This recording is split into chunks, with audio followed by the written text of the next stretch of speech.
rise as tension escalates in the Middle East. This follows United States and Israeli airstrikes in Iran over the weekend.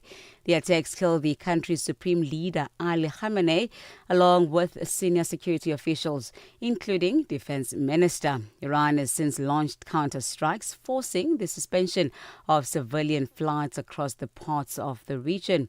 Hundreds of thousands of passengers have been stranded, including in Dubai. CEO of the World Travel, Ishad Malik, says most of the South Africans assisted were on pilgrimage in Jerusalem. The latest group of 50 arrived back in the country this morning through partnerships with the African airlines. Israel and the United States have continued to pummel Tehran for a third day. Israel also attacked Lebanon after the militant group Hezbollah fired a limited number of rockets and drones. The BBC's Yolanda Null reports that Israelis are supportive of the strikes against Iran. I mean, what polls indicate is there is strong support for this war against Iran. And really, Israel has been preparing people for a prolonged conflict now as well that could last possibly for weeks. You have more than 100,000 reservists who have been called up. Really, I think the reason why there is strong support in Israel is that there is a perception that Iran has posed a real immediate threat to Israel. And it's something that people have been worried about really for some years now. Drones have attacked the airport serving Kisangani, a strategic city in northeastern Democratic Republic of Congo, far from active front lines in the east. Local officials are blaming the AFC M23 rebel group and neighboring Rwanda.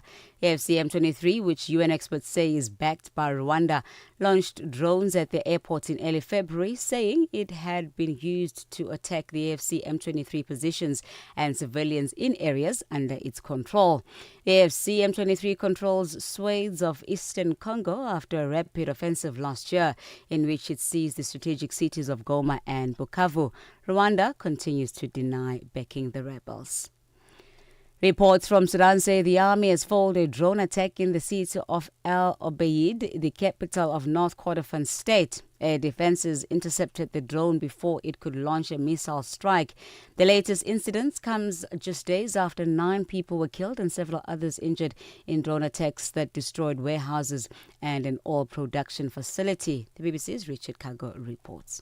Monday's drone strike marks a sharp escalation of violence in El Obeid, a city the paramilitary rapid support forces have been trying to encircle. The RSF, locked in a 3-year power struggle with the army, has stepped up aerial assaults in recent weeks, hitting civilian infrastructure. On Saturday, 9 people were killed when a drone struck the city's main market as residents inspected damage from an earlier attack. Both sides are increasingly relying on drones as fighting intensifies in the wider Kordofan region, where the UN says more than 100,000 people have been displaced in just 3 months. Lastly, a legal opinion from Parliament's Legal Services in South Africa unit indicates that private investigator Paul O'Sullivan has flouted both the rules of Parliament as well as the terms of reference of the ad hoc committee. The South African Parliament's Legal Service unit says it has already informed private investigator Paul O'Sullivan to return to the ad hoc committee looking into concerns around national security. Last week, O'Sullivan left committee members stunned when he walked out of the proceedings, saying he was rushing to catch a flight. One of the Legal Services Unit's advisors at Parliament, Tahela Haley Stecky, explains. In leaving the proceedings prematurely, Mr. O'Sullivan's action may reasonably be construed as interfering with or impeding the committee in the execution of its mandate. Honourable members, the committee's terms of reference require it to assess the veracity of allegations advanced by various witnesses, including that of Mr. O'Sullivan, whose evidence was material, particularly in relation to allegations of political interference in police operations. His departure before completing his examination therefore hampered the committee's ability to discharge of its functions in terms of the terms of reference. Recapping on your top stories, a KwaZulu-Natal province-based travel agency in South Africa says it has assisted to bring at least 150 of the country's citizens back home in the past 48 hours. As tensions escalate in the Middle East, this follows the United States and Israeli airstrikes on Iran over the weekend.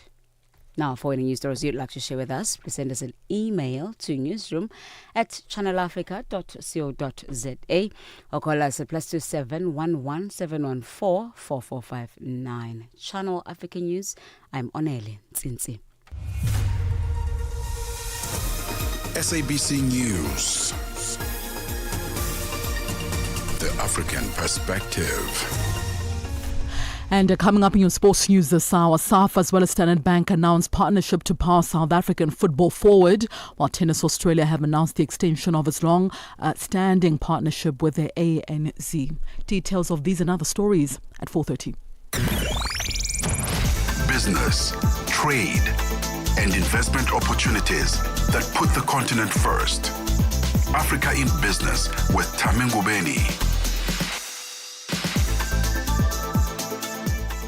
It has gone exactly 6 minutes after 4 p.m. Central African time. A very good afternoon to you, Ethiopia. Good afternoon, Senegal, Eritrea, Kenya. Good afternoon, Ghana, Mozambique. Good afternoon, Africa. Welcome to your Monday edition of Africa in Business. It is the 2nd of March. Here's what we've got in store for you this hour. Bombardment of Iran by Israel and the United States sends shockwaves through the global economy. And we'll be joined by First National Bank to look at how consumers can build long-term tax-efficient savings. This and a whole lot more coming up on Africa in Business on Channel Africa. We are the international voice of the South African Broadcasting Corporation. Watch or listen anytime, anywhere at channelafrica.co.za, on the Channel Africa mobile app and on SABC+. Or you can listen via the DSTV and OpenView audio bouquets. You can also catch us on social media at Channel Africa on Facebook and Channel Africa One on all other media platforms. Channel Africa, first with the African story globally. Got something to say? Are you passionate about issues that matter? Do you have a voice that deserves to be heard?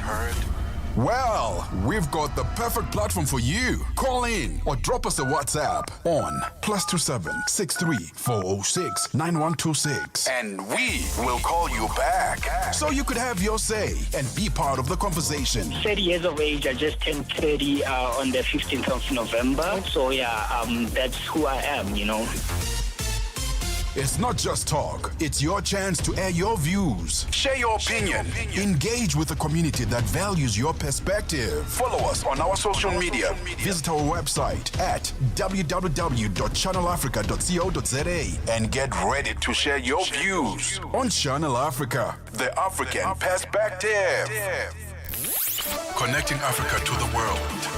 Africa in Business with Thami Ngubeni brings you the latest insights on Africa's economy.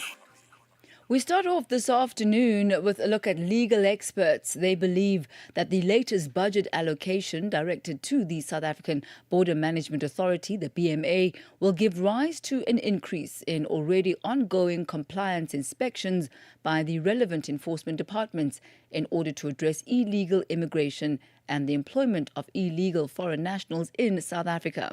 In this year's budget speech, the country's finance minister Enoch Godongwana announced over $61 million will be allocated to BMA over the medium term to build capacity by filling 738 positions.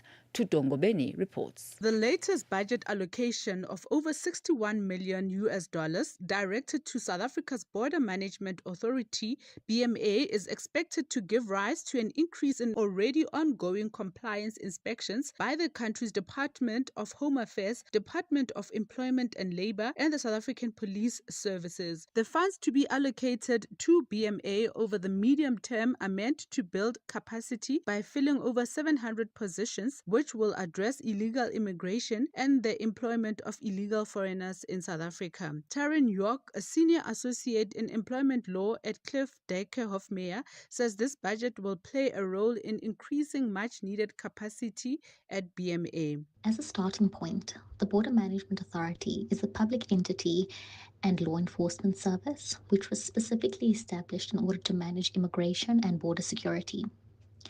In the recent budget speech, the Finance Minister announced that the Border Management Authority has been allocated an amount of 990 million rand over the medium term. This budget allocation will increase capacity at the Border Management Authority by specifically filling 738 positions in order to address staff shortages, which have previously affected operations at key ports of entry. It will also assist in addressing illegal immigration and improve border management. The additional capacity will also support compliance inspections and joint operations that are generally conducted by the Department of Home Affairs, the Department of Employment and Labour, and the South African Police Service. York says the recent key changes in immigration law and digital advancements will be key in ensuring safe and secure government services, while at the same time boosting the country's tourism. Some of the recent digital advancements by the Department of Home Affairs include the rolling out of the electronic travel authorization to all countries that require a visa. The ETA enables visa applications for tourists to be processed digitally within a period of 24 hours. You also have the use of drones and other technology along the country's borders aimed at strengthening border security. Another digital advancement includes the upcoming launch of the National Digital ID system, which aims to enable safe, secure, and remote access to government services. And another digital advancement relates to the Department of Home Affairs' invitation for South Africa's tourism and event sectors to apply to participate in the new Meets Visa scheme.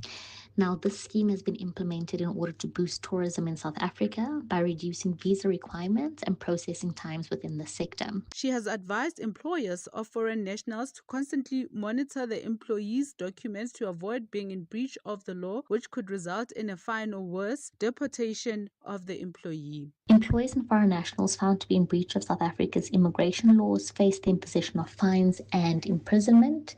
And in relation to the illegal foreigners themselves, there is the risk of deportation as well. Now, to guard against this, employers and their foreign national employees should always monitor any immigration developments in order to assess the impact of these developments on them.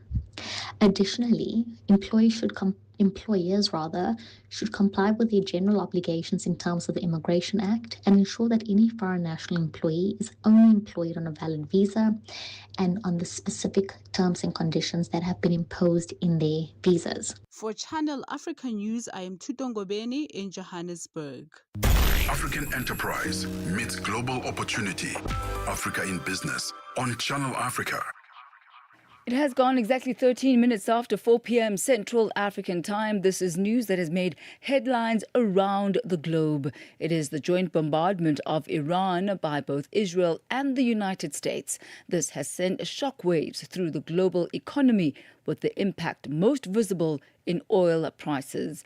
Brent crude surged more than 8% this morning to nearly $80 a barrel, while European natural gas prices spiked up to 28% amid fears of prolonged supply disruptions. Commentators note that the strike threatens global supply on two fronts: potential disruption to Iranian oil exports and the risk of restricted trade flows through the Strait of Hormuz, a critical route for global energy shipments. For more on this, we joined this afternoon by international relations analyst Professor Andre Thomas Hayson. A very good afternoon to you, Professor. Good to have you with us. Yes, good afternoon. Good afternoon, listeners. So, Prof, what are the specific sectors of Iran's economy that are most vulnerable to the bombardment and also possible U.S. sanctions? Well, Iran doesn't have a much diversified economy. They export gas and oil and a little bit of rose water and some nuts and agricultural products. But otherwise, their industry is geared mainly for the internal market and not being able to export anything. So, yes, of course, they are exporting military hardware like drones, basic drones to Russia, who felt a requirement to use them in Ukraine. So Iran is quite vulnerable should their refineries be destroyed, as has happened before in war situations, they will feel great financial strength. U.S. sanctions on Iranian oil are currently at the most intense level in a number of years. How will the sanctions and the bombardment that happened over this weekend, as well as the military action taken by the United States, affect Iran's capacity to trade as well as to invest? Iran will be affected fundamentally, and probably the U.S.-Israeli objective of this military intervention to provoke a regime change in Iran will be successful within a week or two. It will just not be possible for a leadership that is already being contested internally for a long time to sustain itself. There is no lack of oil products in the world. There's a very excessive production, and Saudi Arabia can very, very easily take up any production that no longer can come from Iran. It's just a matter of price. If there is less quantity being offered in the markets, the price will go up. But other producers like Nigeria and Angola and Guinea-Bissau will actually be very, very happy if the oil price goes up. It will help them with their debts and with their debt service. So, and of course, Russia needs to offload huge quantities of oil products, of crude oil, gasoline, and diesel, because India has stopped purchasing oil from Russia. So, in the balance, I do not foresee a great turmoil in the markets. There will be a peak, like there is now. The barrel of crude is approaching $80 when it was $60 before, but I think that's short term. When we look at the factors that are affecting the price of oil, two of the ones that are listed quite often are the Iranian oil exports, as well as the restricted trade flows through the Strait of Hormuz. So how would disruptions in the strait actually affect global energy prices, considering the fact that 20% of global oil and LNG passes through the Strait of Hormuz?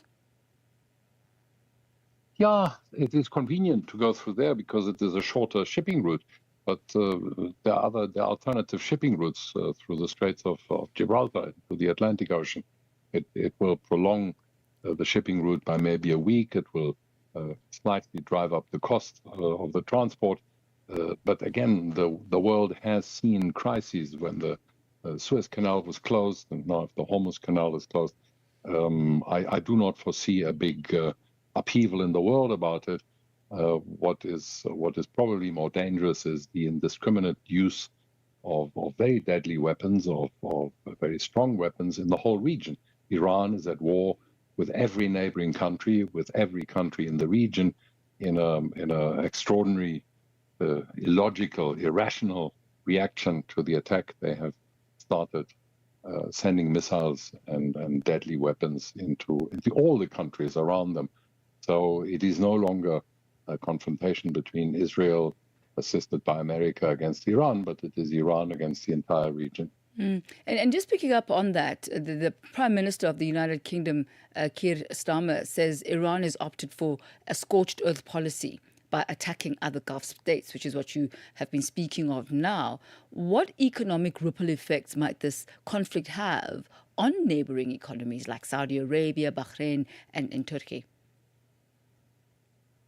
Again, I'm conservative. I'm not too excited. It will, in the short term, have definitely a very costly effect on one of the largest, or maybe the largest airline in the world, Emirates Airlines, because today Dubai is the most essential hub for aviation in the world. It's no longer London or Frankfurt. It is Dubai, and all flights are stopped because the airspace is not secure, and this is going to cost the airline very, very dearly. But then the Gulf states have very deep pockets. They are the main oil producers in the world. Like Abu Dhabi produces about 3 million barrels a day. This is about 3 times the production of Nigeria, and Saudi Arabia is 10 times more. So they can make up for it, and they will not be too perturbed. Of course, everybody assumes that this is not going to have a long duration that will not last for much longer than a week or two, maybe 3. And just like Germany caved in at the end of World War II, when all its main cities were turned into rubble, once the bombardments of Tehran speed up, and once there won't be much left of Tehran, and the regime will fall, and this war will be over. That is if 1 + 1 = 2. But what if that's not the case? What if this does actually go on further than this, estimated 3 weeks or so? How would that prolonged geopolitical confrontation impact economies in the long run? If oil flows, if oil logistics continue to be disturbed, yes, of course, countries like South Africa will suffer. The price of fuel in South Africa would go up significantly, and that will have an impact on our local economy. And that would happen to many other countries in the region that do not have own energy resources. So in a worst case scenario, yes, there would have to be grave adjustments, but by the degree to which this becomes a reality, the international support and patience for Iran will seriously wean, and there will be none left. Iran will become completely isolated, and we already see now that the main BRICS partners, India, Russia, and China, they do appeal to a return to a negotiating table, but they do not do anything beyond that. So they are actually not standing by Iran as some people would have thought, and this happens in international politics, that a country becomes truly a pariah, and it has to do with Iran's abysmal human rights record. It is one of the few countries in the world that completely refuses gender equality, and treats women as a category between human and animal. So women are being whipped to death in public for having offended some dress code. So I think the patience has run out, and the people in Iran will only be too relieved when this will be over. All right, Professor, we'll leave it at that for this afternoon. Thank you so much for your insight. This certainly is a developing story. Thank you, Prof. Thank you. Thank Bye-bye. you. That's international relations analyst, Professor Andre Thomas-Hausen. He takes us to 23 minutes after 4. Africa, voici Abedi. Oui, c'est moi. Abedi est un passionné de musique dans l'âme. Il a un goût pour toutes sortes de musique et passe ses journées à écouter Channel Africa. J'aime beaucoup la musique africaine. OK. Devinez quoi? Channel Africa veut aider Abedi et les mélomanes du monde entier à découvrir encore plus de musique incroyable. C'est pourquoi Channel Africa appelle les artistes africains à soumettre leur musique. Chers artistes, n'oubliez pas de nous fournir toutes vos informations pertinentes à l'email adresse musique@channelafrica.co.za. Les soumissions sont votre chance d'être entendues, mais elles ne garantissent pas une playlist. Toutes les soumissions seront soigneusement examinées pour voir si elles répondent aux exigences de notre station. Channel Africa, la perspective africaine. Africa in Business on Channel Africa. So let's take a look now at energy on the African continent. It is the 18th edition of the Africa Energy Indaba, which is taking place at the Cape Town International Convention Centre in South Africa's Western Cape Province.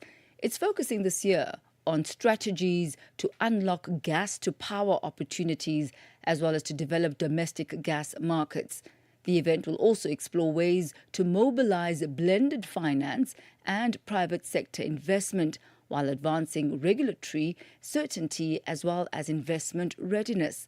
The 2026 Africa Energy Indaba offers a platform for actionable dialogue, moving beyond the rhetoric to practical solutions, with energy security, affordability and economic growth at the heart of Africa's agenda. For more on this, we're joined on the line by Sean Nell, the Director of Energy at DG Capital. A very good afternoon to you. Good to have you with us on Africa in Business.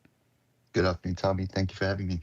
So, Sean, how do you assess the current investment climate for energy projects in Africa, and particularly in the renewables versus traditional power sectors?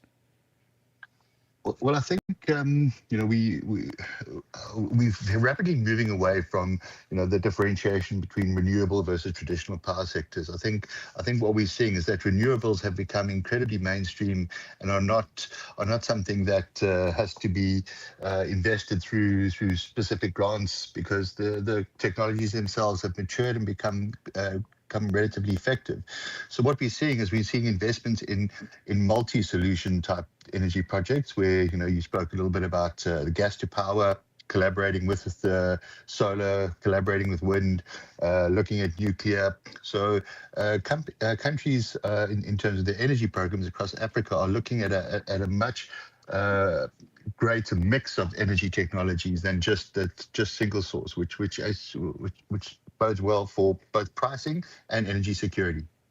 And what would you highlight as the key barriers that you see in financing large-scale energy infrastructure projects on the continent? I think the key thing for financing large-scale energy projects is we have to link industrial development and energy at the same time, because we have to be able to build credible offtake. And that offtake relies particularly on industrial sector to perform the base, to take the base load of the energy, and at the same time it creates the employment and economic opportunities in those areas. So the residents then become procurers of the energy as well. So there has to be a strategy which looks at how do we industrialize and energize at the same time. Is this an area that you as DG Capital are actively helping to work in and readdress? Yeah, so DG Capital is obviously working very much in the corporate and industrial sector on funding renewable projects as customers expand their industrial capacity. So that's our primary focus. We also building our own 225 megawatt solar plant in Pretoria, to look at supporting the automotive industry in the Pretoria sector, as well as the Roslyn automotive sector that supports the car manufacturers. And we're looking at the rest of Africa as developments there open up. So the energy in Durban for us is a unique opportunity where we can meet developers from across Africa and look for opportunities with them. Governments really are focusing a lot now and pushing actively for public-private partnerships. But how can these be structured in a way where there is a shared risk and in a way that can catalyze large-scale energy investment on the African continent? Yeah, I think that's a critical point, and it comes down to the way in which the allocation of risk is done. So, we've seen a significant number of projects where there is public-private partnerships in various other types of industrial areas, and particularly in civil engineering projects. So, those partnerships are mature across the African continent. We just have to translate them into energy. So they're there. We just need to be leveraged a bit more. But I think there is a drive for the energy developers to try and do it all themselves. But the partnership models with government exist in the large infrastructure spaces. So they just need to be leveraged into energy. All right, we'll leave it at that for this afternoon. Mr. Sean Nell, thank you so much and all the best with the Indaba. Thank you. Take care. Thank you. Take care. That's Sean Nell. He's the Director of Energy at DG Capital. That conversation happening on the backdrop of the 18th edition of the Africa Energy Indaba taking place at the Cape Town International Convention Centre. It takes us to exactly 4:30 p.m. Central African Time. Let's head over now to the markets desk where Chanduko Ligege is standing by with your latest market indicators. Business news on Channel Africa. The African perspective. Thank you, Thami, and good afternoon. $1 is trading at 15 Rand 93 in South Africa, Botswana 13 Pula 02, Namibia 15 Namibian dollars 93, Zambia 18 Kwacha 83. Kenya 128 shilling 64, Ethiopia 155 birr 68, Uganda 3,000 shilling 583, Tanzania is 2,000 shilling 547. $1 in Nigeria is 1,361 naira. Egypt, the dollar is at 47 Egyptian pound 91. Tunisia, 2 dinar 85. Algeria, 129 dinar. Morocco, the dollar will cost you 90 ram 15. Angola, 912 kwanza. The Congolese franc is 2,190. Looking at commodities, gold is at $5,396, platinum at $2,339 per ounce, the price of Brent crude oil at $79.36 a barrel. That is all from me. For any stories you'd like to share with us, please send us an email to newsroom@channelafrica.co.za, or you can call us on +27 11 714 4459. For Channel Africa Business, I am Chanduko Ligege. Business News on Channel Africa. The African Perspective. And standing by for the latest from the business of sport, here is Musibudi Makura. Sports on Channel Africa. The African Perspective. Thank you so much, Thami. A very good afternoon from the sports desk. So the South African Football Association and Standard Bank have announced a landmark sponsorship that will see Africa's largest bank buy assets, become an official partner supporting Bafana Bafana, Banyana and grassroots national teams from 2026 and beyond. The announcement comes at a very pivotal moment for South Africa, with Bafana Bafana set to compete on the global stage at the 2026 FIFA World Cup in the United Arab Emirates, in the United States, Canada as well as Mexico, from the 11th of June to the 19th of July. So former Women's Africa Cup of Nations champions Banyana are also preparing to contest the Women's Africa Cup of Nations tournament this year. According to SAFA President Dr. Denny Jordan, this partnership reflects the kind of investment that South African football needs. Our success to be sustainable must continue beyond Mexico, beyond United States, beyond Canada. So we are looking at this being a significant moment so that the brand is sustained. And what we have to do then is to look at the beginning of a new term, a longer term, and that comes in the form of what we call at SAFA Vision 2030. Meanwhile, Tulani Sibeko, the chief brand as well as marketing officer at Standard Bank Group, says this will be a 4-year partnership. It's a 4-year partnership, so it's aligned to the planning cycle that Dr. Jordan mentioned. So it takes us from now up until 2030. On to this story now. La Liga President Javier Tebas has described the protracted disciplinary case involving Manchester City as damaging for the Premier League for the Premier League. Now, City were charged in February of 2023 with more than 100 alleged breaches of financial rules. But 3 years on, no verdict has been made public despite an independent commission hearing the case late last year. Tebas warned that the drawn-out process has created uncertainty as well as weakened the institution, with the other clubs sanctioned in the meantime. Now, Premier League Chief Executive Richard Masters, speaking also last week at the same event that Tebas was speaking at, declined to comment on the case, stressing that only the regulators must ensure judicial systems work efficiently.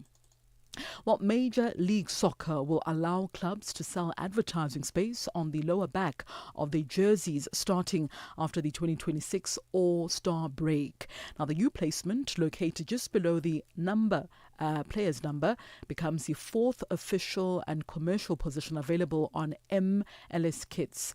Now, while the front of the shirt sponsor remains the most valuable asset, the lower back area is reportedly around 80% of its size and significantly larger than standard sleeve patches.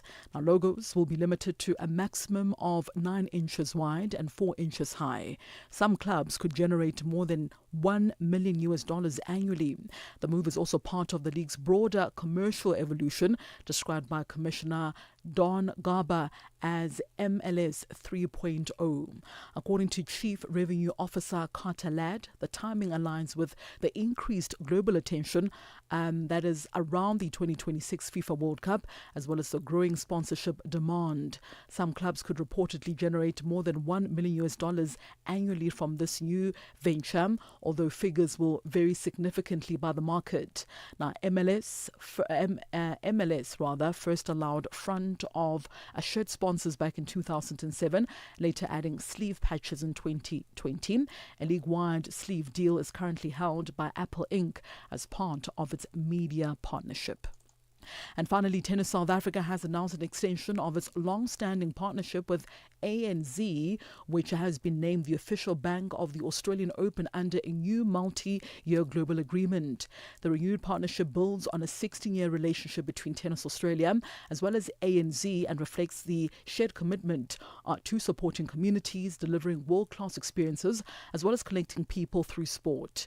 Now, as part of the agreement, Tennis Australia, as well as ANZ, have unveiled ANZ Arena and Melbourne and the Olympic Park, formerly Show Court 3.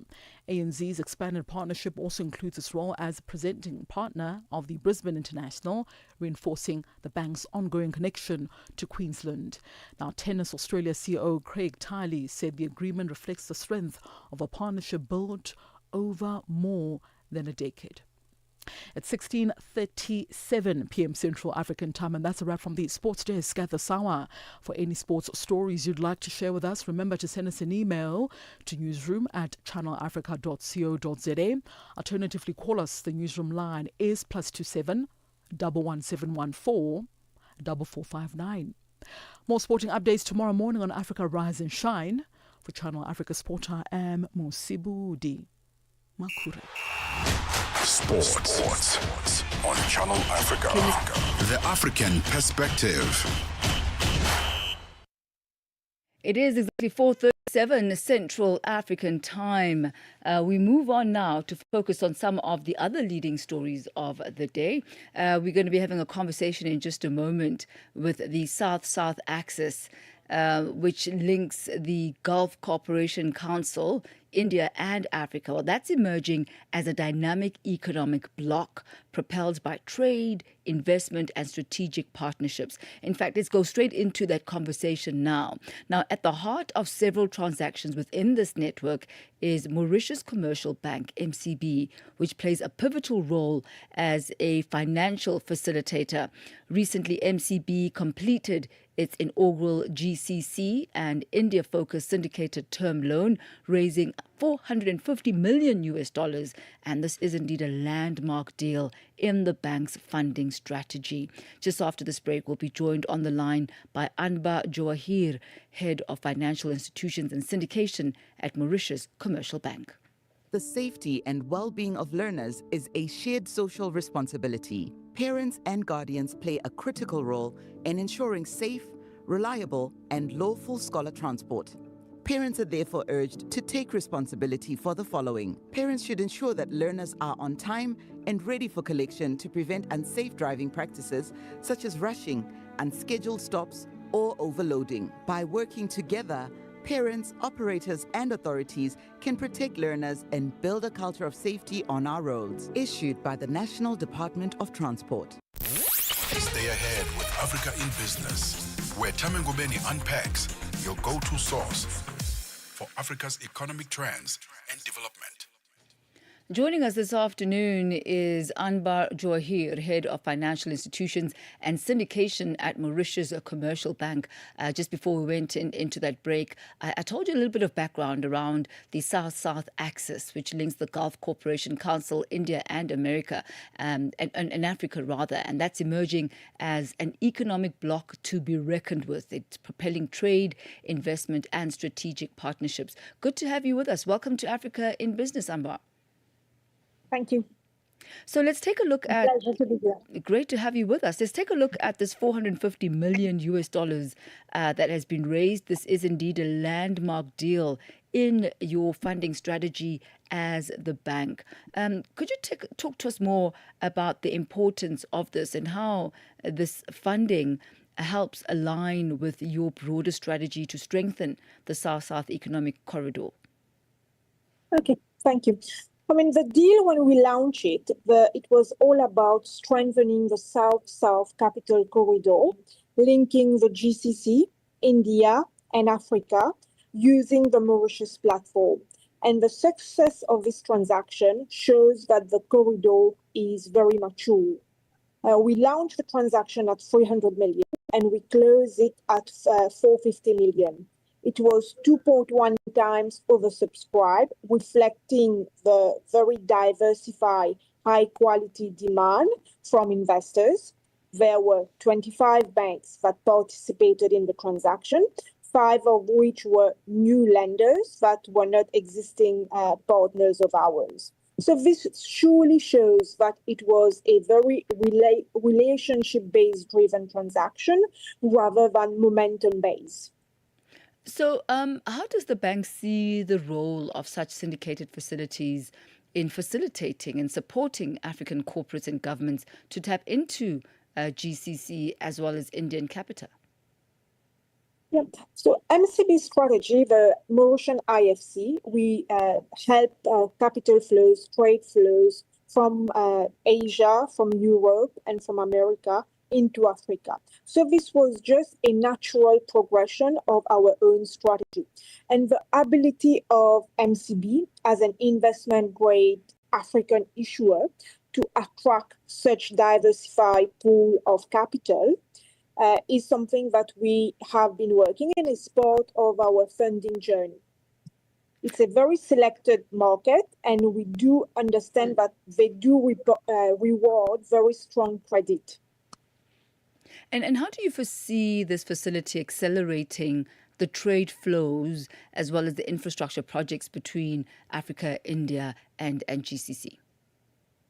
The proceeds of this facility for MCB will be used towards project finance, corporate lending in Africa into various sectors: natural resource, telecommunication, power and infrastructure, and helping private equity expand in Africa. So obviously, these funds will be used into sectors into Africa.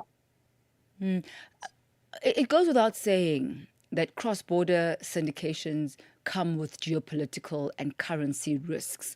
On your end, as MCB, how do you manage these risks when working with multiple South-South partners? MCB as a bank, as an organization, we maintain a very diversified international relationship. And for us, the balance is key.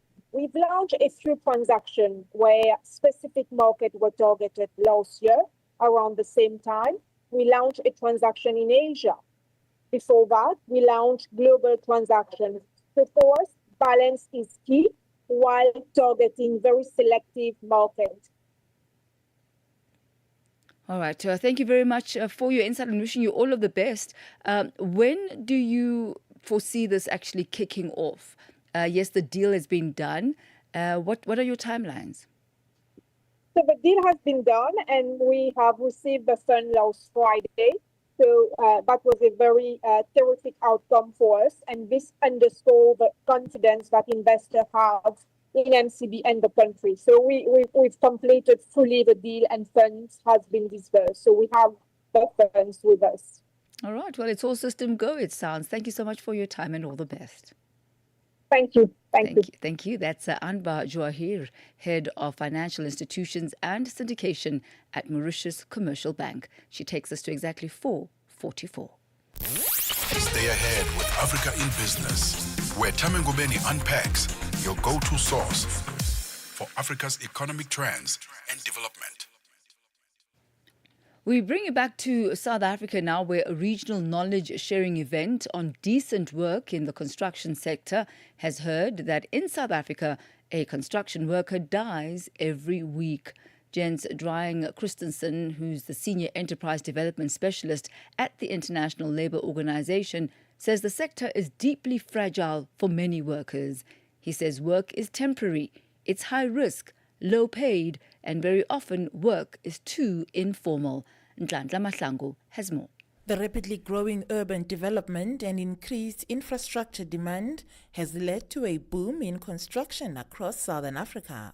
This has brought with it many business and job opportunities at all occupational levels in the construction sector. The sector is characterized by poor labor rights adherence, decent work deficits, with more severe and fatal workplace accidents rates and low labor productivity. The Decent Work in Construction project, implemented by the International Labour Organization in collaboration with the SADC Secretariat with the support of Swedish International Development Cooperation Agency, is a response to these challenges and to the increasing demand for infrastructure in Southern Africa. The project seeks to contribute towards increased compliance with labour rights and to enhance labour productivity in the SADC construction sector. Jens Drying Christensen, Senior Enterprise Development Specialist at the ILO, says the pursuit of decent work in construction is not only a moral imperative for the SADC region, but is an economic necessity. Unsafe,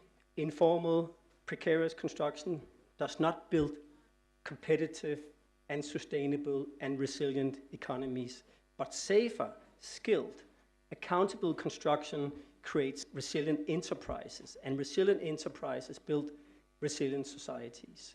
So I want to argue that the real foundation of our cities, those beautiful cities that are coming up across the SADC region, it's not steel, it's not cement, it is the responsible enterprise, it is the worker in that enterprise, and every procurement decision, every contract, every enforcement action, every training program determines whether we build risk or resilience and productivity. Agnes Moilwa, Deputy Director General of the South African Department of Labour and Chairperson of the Project Steering Committee, says decent work should be a lived reality.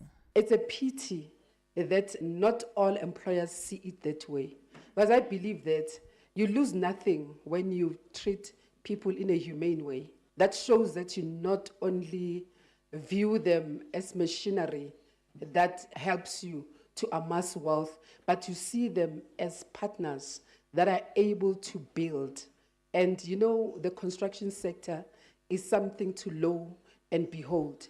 Literally, you can see a before and after picture where there was just dust. You see buildings, state-of-the-art buildings. And I believe that we need to begin to appreciate men and women that engage in these back-breaking exercises. So it is a sweat, tears, hard work of vulnerable workers, sometimes underpaid. The construction sector continues to see an increase of women-owned businesses.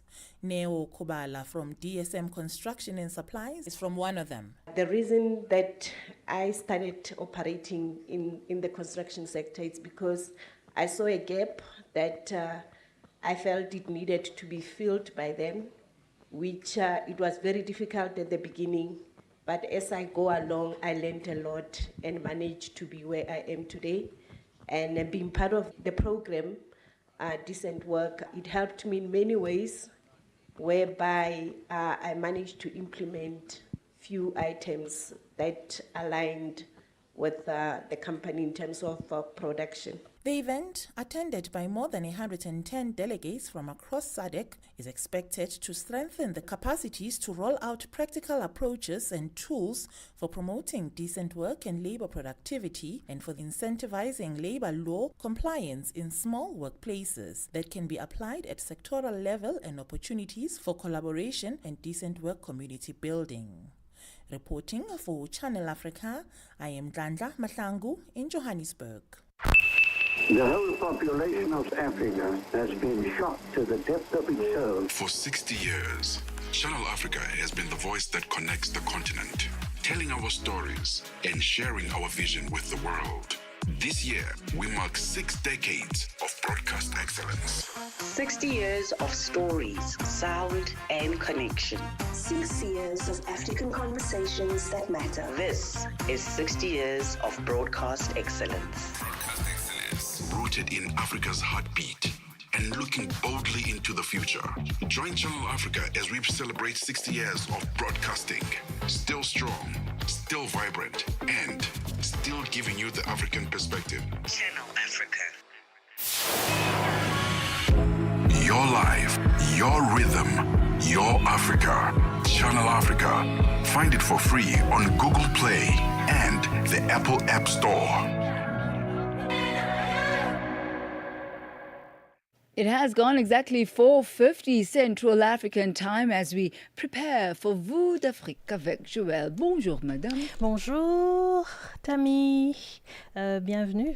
Bon retour. Good to be back. Alors, bonjour à tous les auditeurs de Channel Africa sur Vue d'Afrique tout à l'heure. Nous parlerons du conflit au Moyen-Orient qui s'intensifie. L'Union africaine exprime sa préoccupation face aux frappes américaines et nous parlerons aussi de l'ancien président du Sénégal, Macky Sall, officiellement candidat au poste de secrétaire général de l'Organisation des Nations Unies, mais aussi des autorités guinéennes qui mettent en demeure les formations politiques de se conformer aux nouvelles obligations introduites après la révision constitutionnelle. C'est tout à l'heure sur Vue d'Afrique. Merci de rester connecté. Merci, Thami. Merci beaucoup. That's Joël coming up at the top of the hour. From markets to innovation. From markets to innovation. Africa in Business with Thami Ngubeni covers it all. With Africa's future in focus, Channel Africa, the African perspective. In this week's FNB slot, we take a look at some of the key takeaways from South Africa's 2026-2027 budget speech. Some of the key points of our discussion include the budget relief for households. We also delve further into the increase in the limit of the tax-free savings account from $1,800 to about $3,000. To unpack this further with us is Esther Oshe, Product Head of Integrated Advice at FNB. A very good afternoon to you. Welcome to Africa in Business. Good afternoon. It's lovely to be on. Thank you very much. Good to have you with us. So the budget speech introduced several measures to help ease the financial strain in the country. Which of those do you think will make the biggest difference for South African households in this year? So there's a couple of very nice changes that were made in the budget. The first, obviously, is that inflationary bracket increase in the income tax brackets, which is great. And then, of course, the rebates that go with that as well. But a couple of other things that I think definitely needs to be leveraged off by the consumer, of course, is the increase in the tax-free savings account limit. And then, of course, the retirement fund contribution limits, which are also really good and need to be taken care of and also used and utilized. Right. So there's the tax-free savings account as well, the TFSA. The annual limit for that has now raised to 46,000 Rand or $2,800. How significant is this change for consumers who are looking to build long-term tax-efficient savings? Yeah, so I think, if you look at where we've come from, which is this sort of 3,000 Rand a month or 36,000 Rand a year, up to the 46,000 Rand a year, which is basically another 833 Rand a month. Doesn't sound like a lot now, but if you sort of push it over a 25-year period, it becomes quite significant. So I've done a couple of calculations here. If you start saving at the age of 30, the full amount of 3,000 Rand a month and leave it for 25 years, at a sort of a growth rate of 9.5%, you're getting 2.9 million Rand. But if you immediately start using that increased amount, so you increase it to the 3,800 Rand a month contributor over a period of 30 years, you get an extra 400,000 Rand growth in that. So it might not be the benefit now, but definitely when the benefit will be felt is in 10, 15, 20 years' time when you're going to be leveraging off that or potentially utilizing that money. Right. There's also the rise in living expenses. That remains a challenge. How can South Africans realistically take advantage of the higher TFSA limit while still managing their day-to-day financial pressures? Yeah, so I mean, it's a very good question, and there's a lot that's going on in the world at the moment. We've got sort of inflation that's coming down. Unfortunately, we just received the news that the petrol price is going to go up on the 1st of March. But what I would suggest to the consumer is go and have a look now. We know that we've received this inflationary increase in the tax brackets. Go and see how much your new income is going to be. And is there a way that you can potentially free up some cash flow like that and put that towards your tax-free savings account?